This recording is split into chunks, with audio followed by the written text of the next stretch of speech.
تبارك الذي بيده الملك وهو على كل شيء قدير الذي خلق الموت والحياة ليبلوكم أيكم أحسن عملا وهو العزيز الغفور. Sebelum video ini dimulai, pastikan kamu sudah mengklik tombol like, subscribe, lonceng, dan share ke teman-teman. Bismillah. Bu, lihat terang Bu. Baik. Assalamualaikum warahmatullahi wabarakatuh.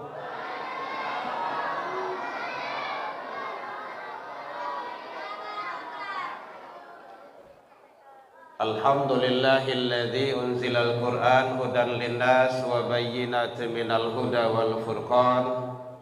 Ashhadu an la ilaha illallah wahdahu la syarikalah wa ashhadu anna Muhammadan abduhu wa rasuluh sallallahu alaihi wasallam la nabiyya ba'da amma ba'd. Hamdan wa syukran lillah, seluruh puji dan syukur selalu tiada hentinya kita ucapkan kehadirat Allah Subhanahu wa ta'ala. Alhamdulillah biidznillah wa qadarullah. Izin Allah sampai ini malam kita masih diberikan umur panjang, badan sehat, waktu luang ada untuk ibadah, dan kita masih istiqomah. Alhamdulillah. Mudah-mudahan semua nikmat karunia yang Allah titipkan ke kita selalu kita syukuri agar kita menjadi hamba yang bersyukur di sisi Allah hendaknya. Amin kalau Bu. Semangat ibadah. Tapi jangan amin ceme aslan dah. Itu doa tu. Amin penuh pengharap ke Allah. Salawat dan salam ke Nabi besar Muhammad sallallahu alaihi wasallam. Allahumma salli ala Muhammad wa ala ali Muhammad.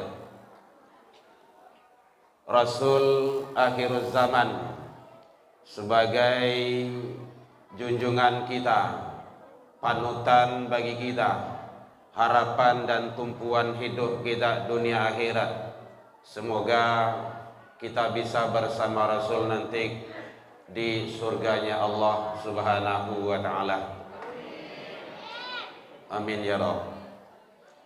Yang sama kita hormati Bapak Ibu pengurus Masjid Syukur yang hadir, Bapak Ibu tokoh masyarakat, tokoh agama, tokoh pendidikan, kuangku nenek mama nan gadang basa betua, alim ulama cadiak pandai suluh bendang dalam nagari, kepai tempe batanyo kepulang tempe babarito, tagak nang gilo jo pituah duduk nang gilo jo kitab. Kaum ibu, bunduh kandung, para pemuda dan pemudi harapan agama, bangsa dan negara, anak-anak kita peserta pesantren yang hadir bersama kita, Masya Allah luar biasa. Gemuruhnya sangat hebat sekali.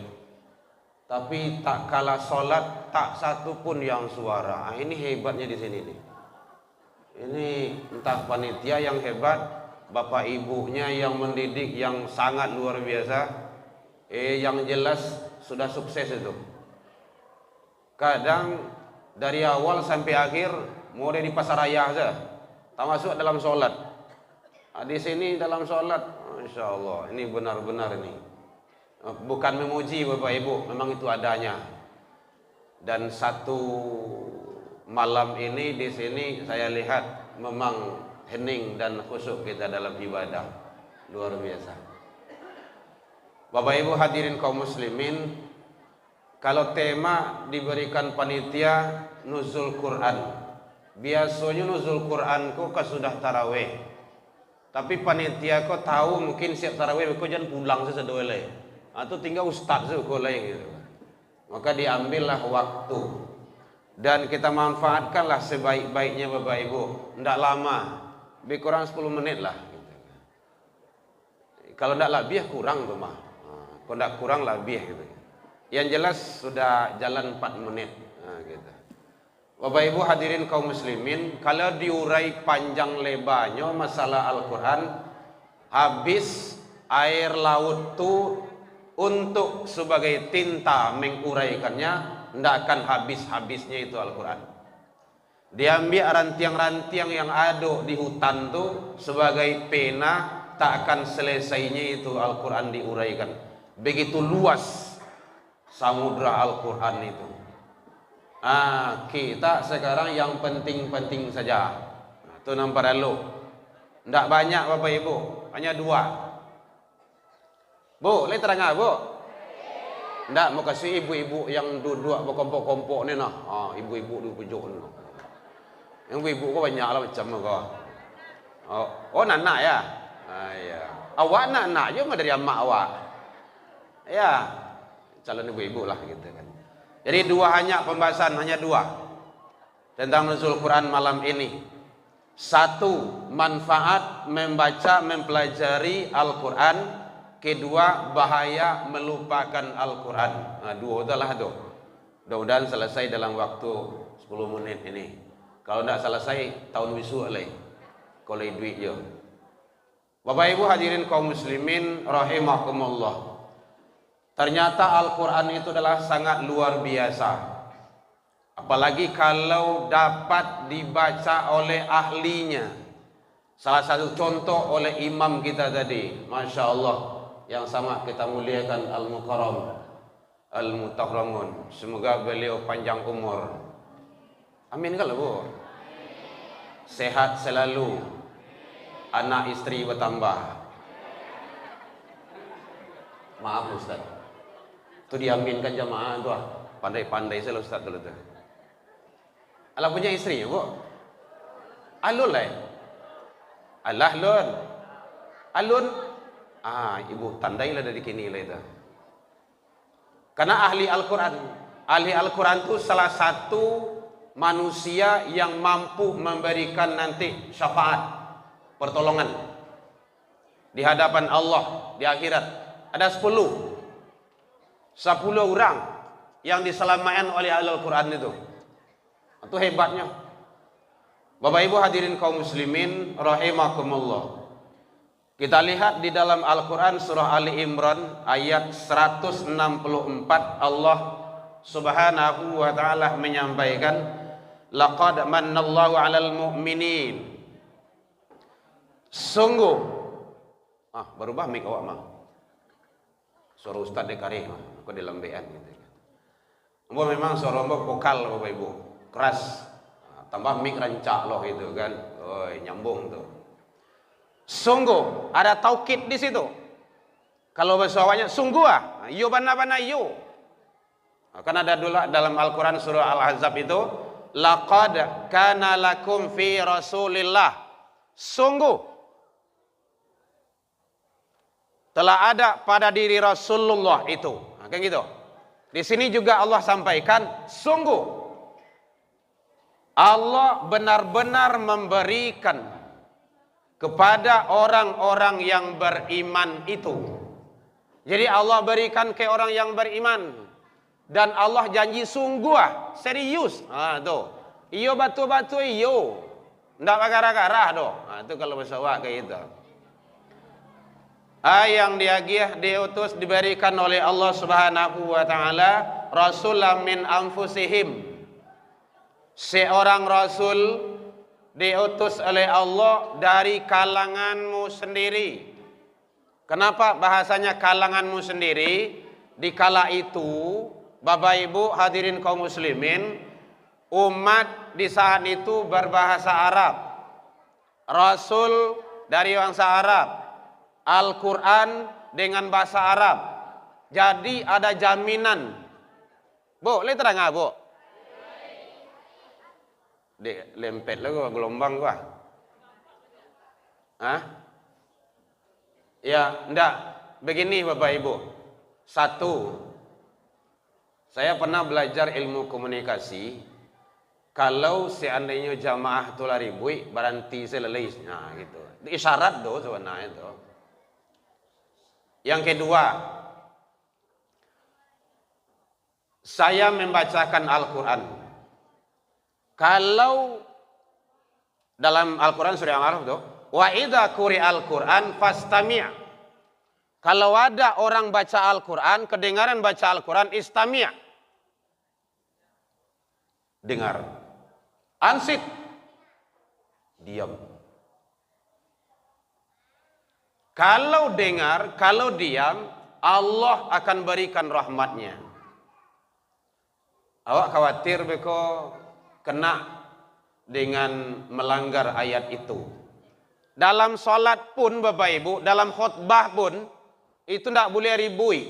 Jangankan ribui, main tasbih pun tidak boleh Bapak-Bapak. Khatib sedang khutbah. Sedang khutbah, lain nampak Bu? Tuh, di mimbar tuh khutbah dah. Di mimbar dah. Hari Jumat. Khatib sedang khutbah, itu wajib hukumnya mendengar.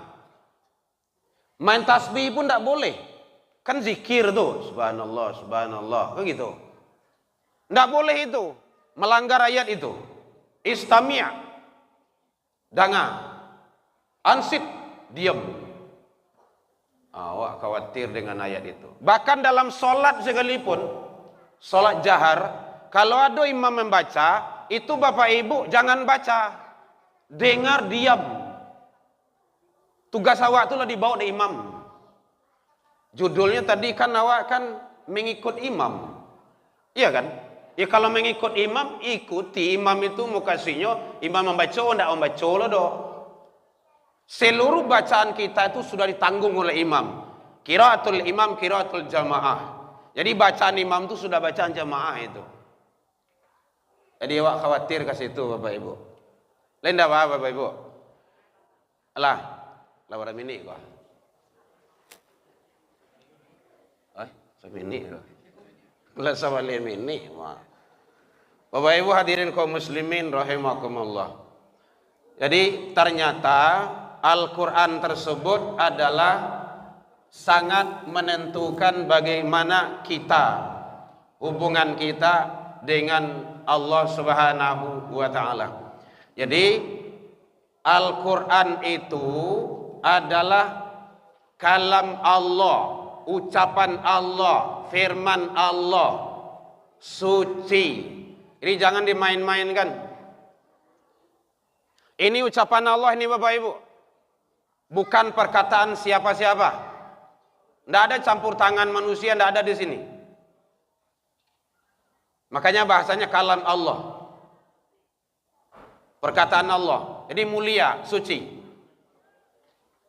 Maka kalau Al-Quran itu adalah sebagai kitab suci, maka jangan sampai kita tidak memperlakukan sebagaimana mestinya kalam Allah tersebut. Jadi yang pertama adalah Allah mengutus seorang Rasul, tujuannya adalah supaya bisa berkomunikasi bahasa Al-Quran. Jadi membaca Al-Quran, mempelajari Al-Quran itu perlu Bapak Ibu, wajib hukumnya. Sangat sesat, nah, nanti ada pembahasannya itu. Sesatlah manusia, apalagi kalau dia orang beriman, orang Islam, tak pandai baca Al-Quran. Inyo kecenyo kitab suci inyo jo, imam juga, tapi tidak bisa baca Al-Quran tuh. Itu bahaya tuh. Jadi ini tugas kita Bapak Ibu, menyarahan anak awak ke surau. Di sini kan ada MDA tuh. MDA-nya sangat luar biasa. Sekumnya saja Ustadz di sini, Ustadz Ucin, Sekretaris Umum FKDT. Bapak Ibu hadirin kaum muslimin, jadi pesan Allah yang pertama dalam Al-Quran surah Ali Imran ini, Rasulullah min anfusihim, itu adalah bahwa berbicara, berdialog, berkomunikasi, belajar, mempelajari Al-Quran, itu adalah perbuatan yang sangat mulia. Maka Allah sampaikan di dalam Al-Quran, mengutus seorang Rasul agar bisa berkomunikasi dengan Al-Quran itu. Tadi yang sampai indah loh. Maka dalam hadis Rasulullah Sallallahu Alaihi Wasallam menyatakan manusia yang terbaik, khairukum man ta'allama al-Quran. Biasanya itu di masjid-masjid, musola-musola itu ditulis itu, sebaik-baik kamu adalah orang yang belajar Al-Quran wa 'allamahu, dan mengajarkannya. Hanya dua. Manusia yang terbaik itu, lihat terangah belakang bu. Ini saya sekali harus jauh lemik kok, supaya ini yang mau tahu. Manusia yang terbaik itu nya dua. Satu, belajar Al-Quran. Kedua, mengajarkannya. Kalau inyo lah pandai belajar Al-Quran, lah pandai jual Al-Quran, itu untuk inyo baru. Belum menjadi ilmu yang bermanfaat. Nah, itu ada hadis tersendirinya itu. Al-ilmu yang tafa'u bih. Kalau ingin menjadi ilmu yang bermanfaat, Al-Quran itu diajar ke orang lain. Ke orang lain itu di luar diri.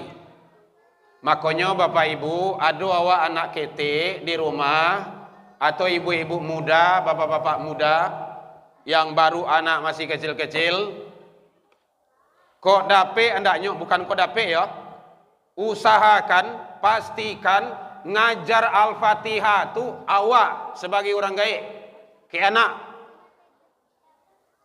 Ayah zaman deh.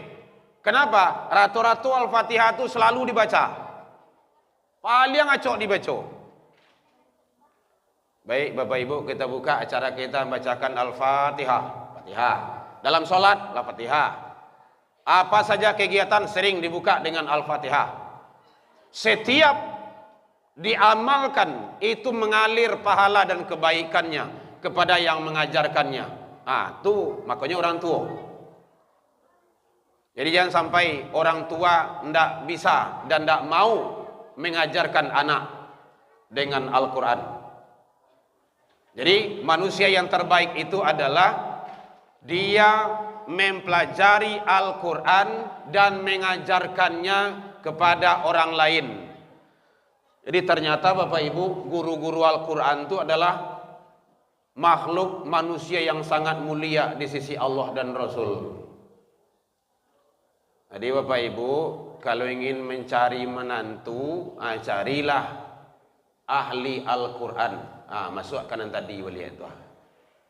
Tapi tidak harus beliau, udah boleh yang lain gitu kan. Kalau beliau lah penuh, kau boleh buka cabang, buka yang lain. Kau Ustaz Ganteng adalah kau gitu kan. Benar Bapak Ibu. Kalau ada anak ampe di rumah Bapak Ibu, jadikan dia hafiz Quran. Tidak bisa awak menjadikan hafiz Quran, cari lembaga-lembaga yang bisa dan mampu.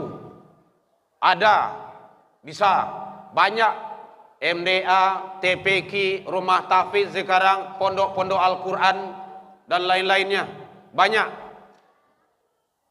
Kenapa? Karena syafaat Quran itu sangat luar biasa. Sangat luar biasa. Jadi, Bu, lihat aja Bu. Ndak sanang awak nanti di akhirat, inyo mencari awak membawa mahkota, nanti di hadapan Allah akan memuliakan orang tuanya. Ndak sanang awak Bu. Jangankan di akhirat, di dunia kau saja tak kala anak awak wisuda juz 30 saja. Ndak wisuda 30 juz doh, juz 30 saja. Oh, ndak tanggung kadang hati awak doh. Maniti-niti ia mata awak dibuih. Begitu mengharap anak, cucu awak. Apalagi nanti di hadapan Allah. Luar biasa itu Bapak Ibu. Jadi tugas kita masing-masing sebagai orang tua, belum ada kata terlambat. Ada anak awak, ada cucu awak, didik dia dengan sebaik-baiknya. Sarahan ke lembaga-lembaga yang belajar Al-Quran. Itu di Malaysia itu ada sebagian sekolah sebelum masuk perguruan tinggi itu anaknya itu sebelum TK malahan dia itu ada sekolah Al-Quran namanya itu. Jadi hafiz Quran dia. Besok kalau mau kuliah terserah. Mau kedokteran dia hafiz Quran. Mau menjadi insinyur dia hafiz Quran. Dia teknologi apa terserah, di mesin di mana dia hafiz Quran. Kalau dia sudah hafiz Quran sangat luar biasa Bapak Ibu. Jadi yang pertama kata Allah di dalam surah Ali Imran itu, ini adalah pembinaan bahasa Al-Quran bagaimana jangan sampai ditinggalkan. Yang kedua, yatslu alaihim ayati, membacakan kepada mereka ayat-ayatnya. Ternyata Al-Quran itu memang dibaca itu dengan suara, karena dulu Bapak Ibu Jibril kepada Nabi itu dibaca. Anak-anak Bapak, wahyu yang pertama turun surat apa? Yuk. Lah tahu sedo itu mah. Surat Al-Alaq. Berapa ayat? Kalau yang mudah-mudahnya kok enggak ditanya nyuri bu itu mah. Berapa ayat? 19 ayat. 5 ayat. Ayat yang pertama apa? Iqra. Lain tahunya itu. Karena nyawa raja itu. Iqra, apa artinya Iqra? Bacalah. Jadi perintah. Membaca Al-Quran itu perintah Bapak Ibu. Iqra, baca. Membaca ini ada dengan suara. Kalau dibaca kare, baca berulang-ulang, itu nanti namanya itu murajaah. Kalau salah bacaan diperbaiki, itu namanya tahsin. Itu metode lagi itu. Metode dalam menghafal. Maka baca yang betulnya, yang benarnya. Soal kalau lalengket beko itu susah memperbaikinya. Apalagi masuk perguruan tinggi Islam segini Bapak Ibu, masuk perguruan tinggi Islam itu dites membaca Al-Quran bahasa 5 PA saja. Bayangin itu, mau jadi apa nanti mereka? Awak masyarakat tahunya sarjana agama, karena sekolah agama. Jadi baca Al-Quran itu dengan sebaik-baiknya. Ini adalah proses pembinaan tilawah, agar bagaimana membaca yang baik, yang benar, mengikuti kaidah-kaidah ilmu tajwid. Yang ketiga, yaitunya dalam Al-Quran itu wa yuzakkihim. Ini pembinaan penyucian jiwa.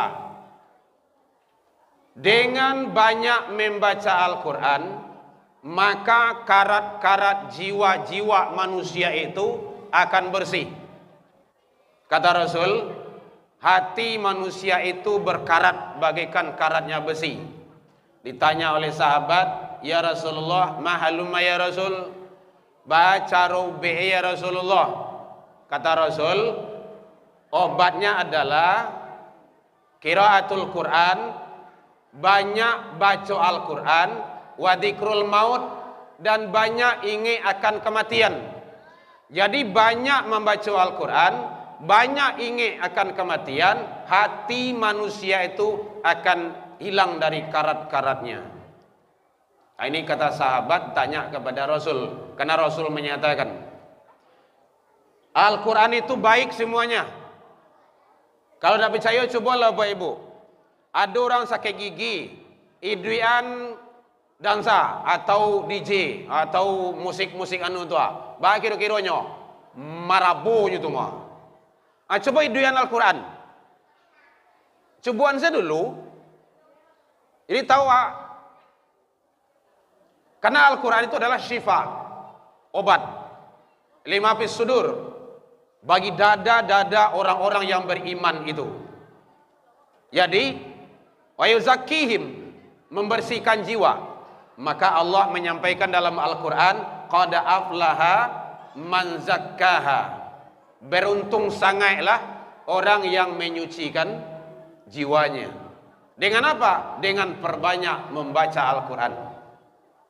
Jadi oleh sebab itu Bapak Ibu, Al-Quran kalau dibacakan kepada siapa saja, bahkan kepada air sekalipun, mohon maaf Bapak Ibu, mohon maaf, kadang-kadang ambo pulang ceramah kalau ambo air ko buah, ada yang menyepui ke rumah tu, ada yang menyepui ke rumah, ayo ke rumah lah gitu, nah itu, karena airnya sudah dikaji-kajian gitu. Ada yang paham seperti itu. Bahkan hasil penelitian Jepang kan kayak gitu tuh. Air kalau dibacaan Al-Quran itu berubah molekul-molekul yang ada di dalamnya. Nah, kalau ruqyah itu kan pakai air itu. Bacakan Al-Quran. Jadi Al-Quran itu banyak fungsi, sangat luar biasa. Hadirin kaum muslimin rahimakumullah. Jadi ternyata membaca Al-Quran, mempelajari Al-Quran, dan mengamalkan Al-Quran sangat luar biasa nilainya di sisi Allah Subhanahu wa Ta'ala. Bapak Ibu hadirin kaum muslimin rahimakumullah, lah 25 menit wajamnya. Ndak ibu, masalah bapak mau sholat. Terakhir kita lihat bahaya melupakan Al-Quran. Karena kalau kita urai panjang lebarnya tidak akan selesai.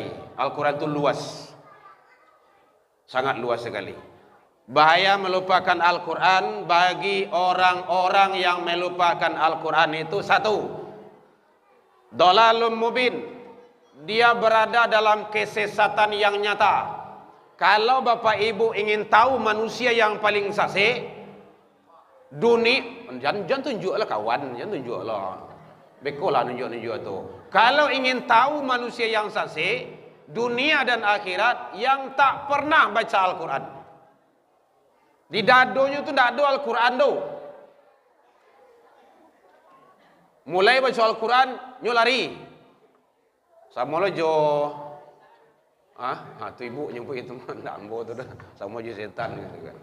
Ya, orang yang tak baca Al-Quran, bahkan rumah yang tak ada dibacakan Al-Quran, bagaikan rumah kosong kata Rasul. Rumah kosong tua yang ada di dalamnya antu, antu tu. Ambo belum pernah sebut jo antu dah. Yang ada dalam rumah kosong setan.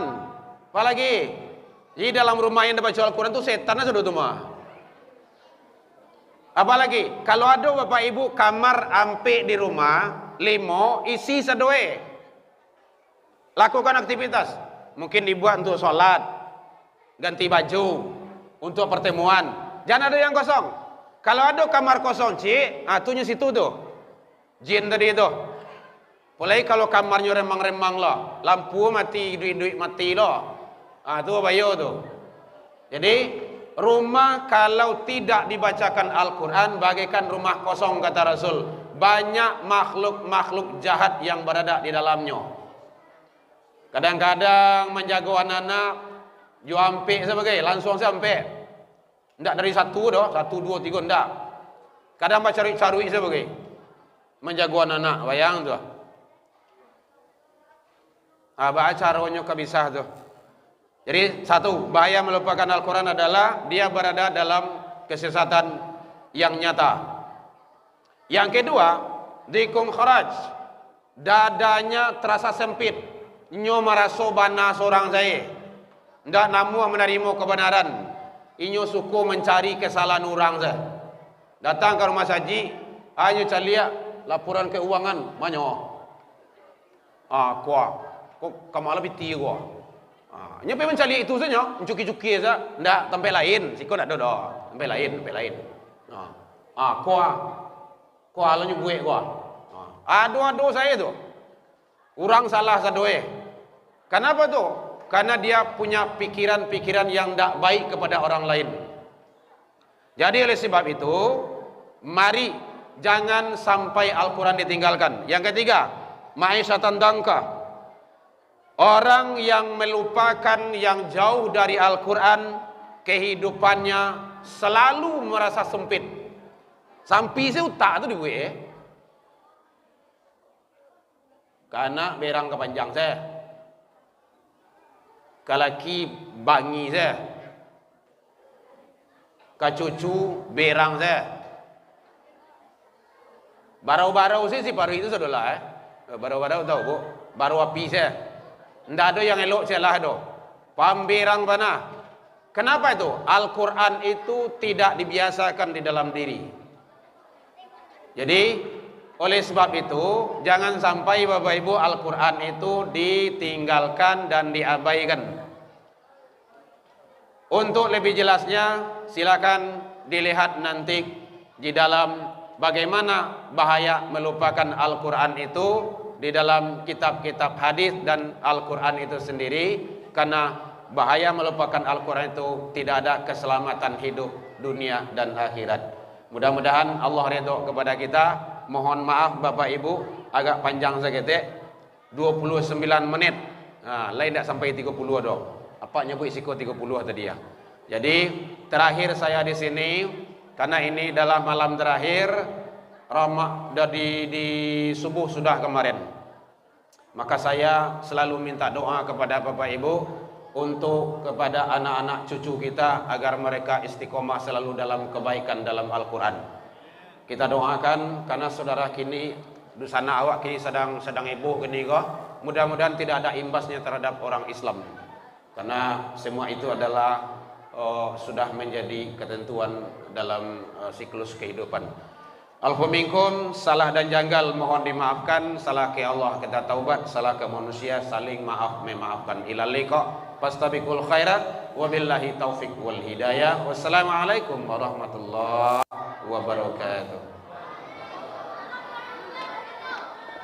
Kepada Ustaz kita yang telah menyampaikan tausiahnya, semoga bermanfaat bagi kita semua. Amin amin ya rabbal alamin.